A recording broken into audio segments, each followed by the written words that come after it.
C'est malade, wesh. Est-ce qu'il y a un an, tu t'attendais à vivre à ce que tu es en train de vivre là en ce moment?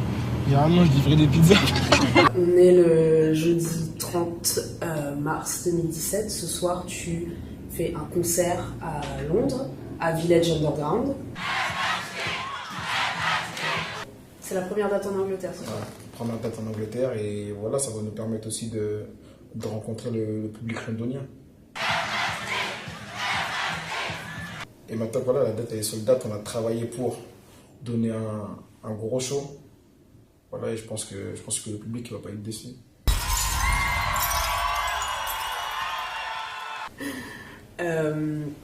Je vais rappeler un truc assez basique, mais pour les gens qui te connaissent pas forcément, les gens qui vont te découvrir ce soir, tu as créé un style qui s'appelle l'afro-trap. Donc, tu as mélangé le rap français avec des influences afrobeats. MHD, maman c'est les fils de pute sur ma liste d'attente frère. Tu pars sur moi mais je les baisse fort. Posé au fond tu pars tabac. Garbac tout négro c'est mes confrères. Pour toi tu sais rien comme arrêter qu'à pas cheat. Comment veux-tu investir si tu fais pas cheap fils de. Me parle pas de 6.3, j'ai une merde de garde depuis la tétine. J'irais plus, je suis dans la polyvalence moi. Je suis plus dans la polyvalence, voilà, je vais pas me coller une étiquette et rester dans cette catégorie là par exemple. Je sais pas, on va pas que me caler dans la catégorie rap français. Ouais. Je suis libre de faire ce que je veux, on va dire. Ouais.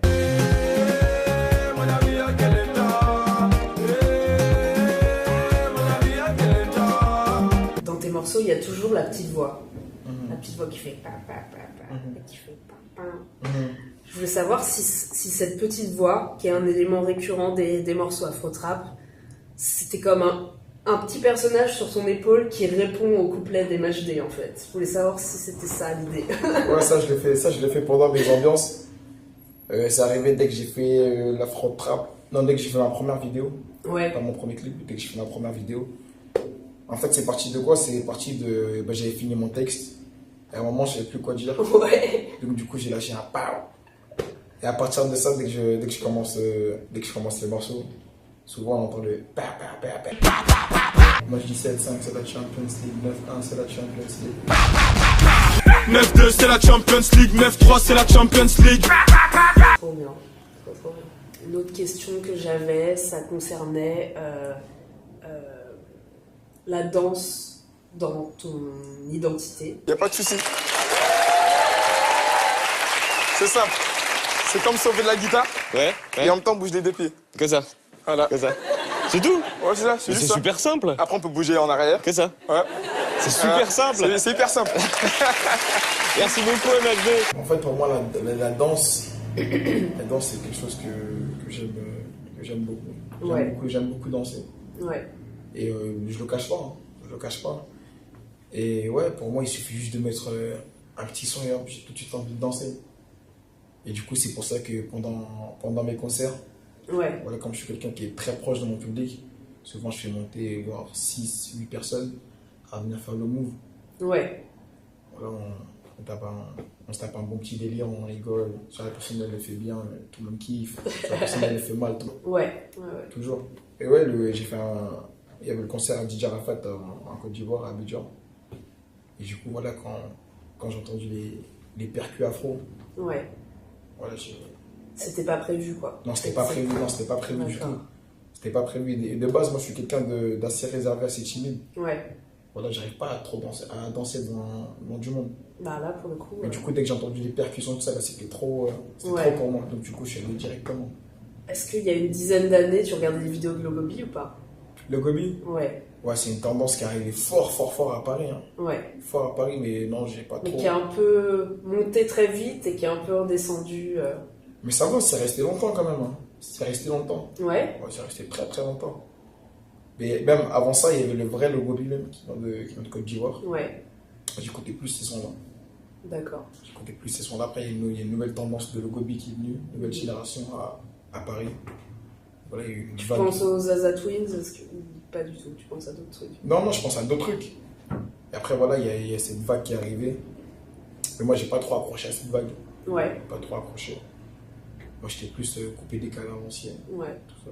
Tu peux nous donner des noms vite fait de trucs qui t'ont influencé en logo bicouplé décalé? En Côte d'Ivoire, par exemple, Duxaga, Lomola, et même Magic System, des vrais sons The Double à l'ancienne. Ok. Il y a beaucoup d'artistes. Hein. Ok.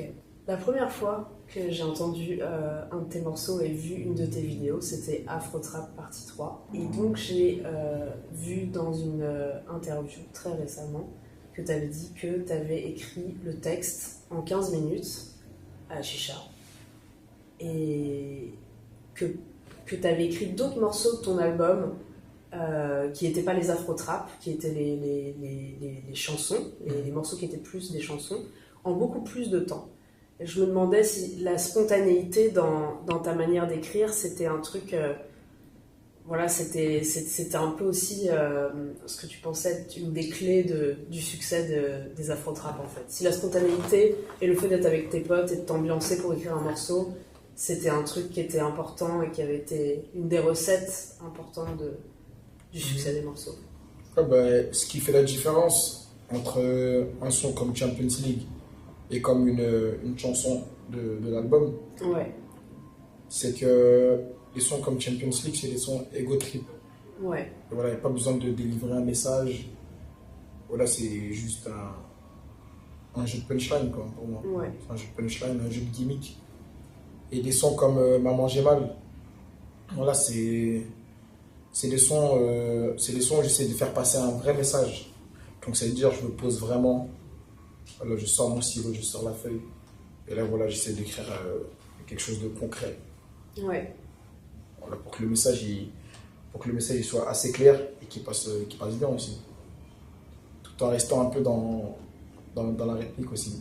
Parce que pour moi, c'est important. Même si c'est un son qui est vraiment conscient, voilà, j'essaie toujours de rajouter ma petite touche quand même. Ouais. Qui fait bouger aussi. Ouais. Donc pour toi, c'est plus difficile d'écrire... pour toi, c'est plus difficile d'écrire un morceau avec un message que d'écrire des punchlines? Enfin, franchement, des punchlines, j'en trouve souvent. Ouais. J'en trouve souvent. Ouais. Ouais, c'est toujours des punchlines en mode pour chambrer, quoi, toujours. C'est un truc qui te demande pas beaucoup c'est pas une difficulté pour toi de trouver des punchlines? Non, pas trop. Ouais. Parce que moi, régulièrement, dans mon téléphone, j'écoute quoi? J'écoute que des instruments. Même dès que je marche dehors, j'écoute que des instruments dans mon casque. Ouais. Et du coup, hop, je m'amuse à trouver des punchlines comme ça. Et à chaque fois, je tombe sur une punchline, je la mets dans mon téléphone directement. Ok, d'accord. Et par exemple, à la fin de la journée, je peux me montrer 15 punchlines dans mon téléphone. Hop, j'essaie de concocter un petit texte et ben. Comment t'arrives à savoir si une punchline elle va être assez percutante, elle va être assez vénère? Tu les testes sur les gens, Ouais, je la teste avec mon équipe. Ouais. Hop, je mets l'instru et hop, je lance la punchline. Dès que je vois la réaction, ça veut dire hop, c'est bon, c'est validé. D'accord. Est-ce qu'il y a une question que les journalistes ne posent pas et à laquelle tu aurais envie de répondre en fait? Tu aurais aimé qu'on t'interroge sur ce sujet Question difficile là. Le temps de préparation d'album, un truc comme ça. Ouais. Tu veux que je te demande combien de temps t'as mis à préparer ton album? Bon, en gros, déjà de base, l'album n'était pas prévu déjà. Ouais. Il n'était pas prévu. Voilà, je me voyais que faire des Afro-Trap. Et dès que je suis arrivé à l'Afro-Trap partie 4, Ouais.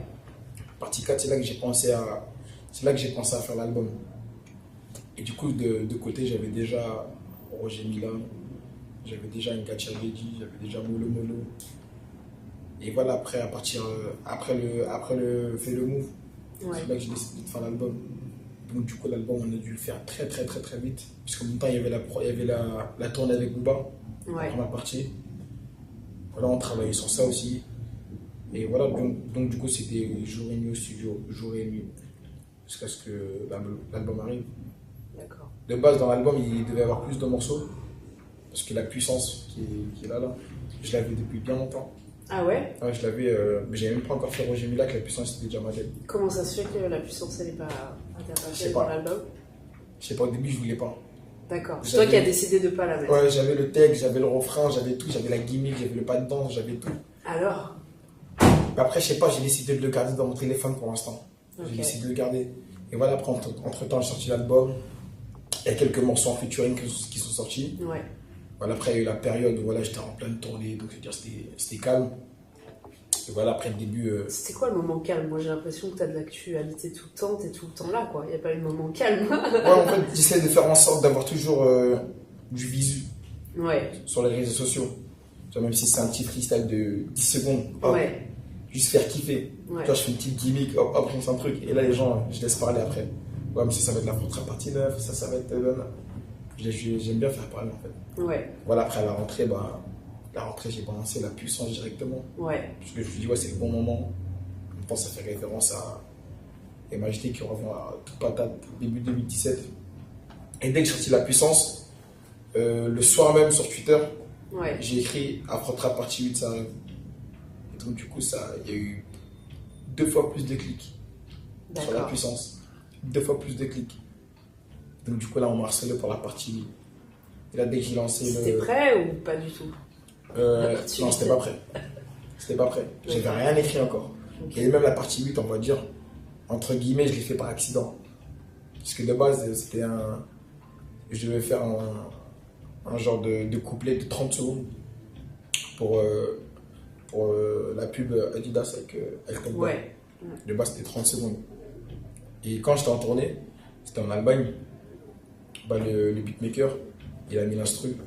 J'ai commencé à écrire. Elle est mortelle l'instru. Incroyable. Et au lieu de faire 30 secondes, c'est parti en cacahuète. En fait. Ah ouais. T'as J'ai été commencé inspiré à mort j'ai par commencé l'instru. à gratter. Ah J'ai ouais. trouvé un petit refrain, une petite gimmick. Après, dès que j'ai réécouté le morceau, et je vois ok, Adidas, ils vont utiliser, mais le son, je vais le mettre en Afro Trap partie 8, c'est pas possible. Ah ouais. Donc, du coup, c'est à partir de là que j'ai repris le morceau et je l'ai mis en Afro Trap partie 8. Là, dans les mois à venir, ton actualité, ça va être plus toujours des afro-trap ou est-ce que est-ce que ça te motive plus de faire d'autres morceaux avec des chanteurs ou des trucs un peu différents? Ou est-ce que l'afro-trap, vraiment, là, tu sens que t'en as beaucoup encore à sortir, t'as beaucoup de punchlines à sortir, t'as encore beaucoup d'instruments mortels à sortir, c'est là-dessus que tu veux te concentrer? Non, je peux pas terminer l'Afro Trap comme ça, c'est pas possible. Non, Je crois que ça va. termine pas. Non, on est encore dedans, c'est sûr qu'on essaye de voir ce qu'on peut faire par la suite aussi. Ouais, On essaie de toucher à un genre de musique aussi, ouais. notre mélange. Tu sais qu'il y a des producteurs de musique électronique en France qui sont beaucoup inspirés par l'afro-trap et ta musique. Et je pense que au-delà, toi, d'avoir créé ton genre, l'afro-trap, il y a beaucoup de... Je pense que tu as influencé non seulement des rappeurs français à vouloir essayer de faire comme toi, d'essayer de faire de l'afro-trap, de mettre le hashtag en dessous, mais il y a aussi des producteurs, des gens qui font des beats, qui en fait font de la musique électronique et sont vachement influencés par ce que tu fais. Donc est-ce que tu as conscience que tu as créé un mouvement en France qui va toucher toutes les sphères de la musique française? Est-ce que tu as conscience que tu as ramené le rap dans les clubs aussi? À un moment où le rap français, c'est vachement, tu vois, lancinant, lent, pas forcément dansant, assez triste et mélancolique. Toi, t'arrives et tu fais un truc hyper dansant et hyper festif, et tu ramènes le rap dans les clubs. Est-ce que t'en es conscient? Ouais, j'en suis conscient, déjà je le remarque dès que je suis par exemple dans une chicha ou dans un club. Ouais. Voilà, ils enchaînent tous mes afro-trap Ah ouais. d'un coup. De la partie 1 à la partie 6, voire même Roger Mila, à Kelenta encore. Ouais. Et moi je suis posé comme ça, j'écoute. Et là je vois tous les sons, tous les sons défiler. Et c'est là que je me dis, ah ouais, en fait c'est un truc d'ouf, en fait. Ça a vraiment poussé les gens, quoi. Ouais, ouais.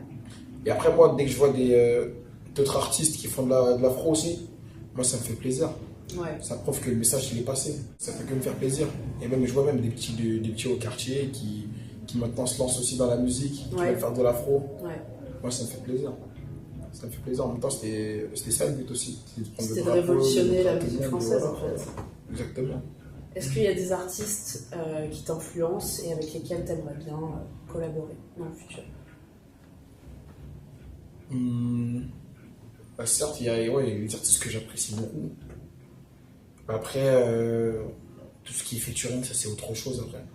Ouais. Par exemple, je peux kiffer un artiste, je peux kiffer ce qu'il fait, tout ça. Mais voilà, sans avoir l'envie de faire un featuring. Ouais. Parce que tu sens que ça correspond pas forcément. Ouais. Ouais. C'est pour ça que dans mes afro-trap, je suis tout seul, je me sens bien tout Ouais. seul. Ouais. Dans mon album, j'ai fait le crevard, j'ai ramené. Là, j'ai ramené peut-être. Ouais, j'ai ramené que 2 artistes dans mon album, Angélique Kidjo et Fanny Poupa. C'est vraiment des gens que t'admires.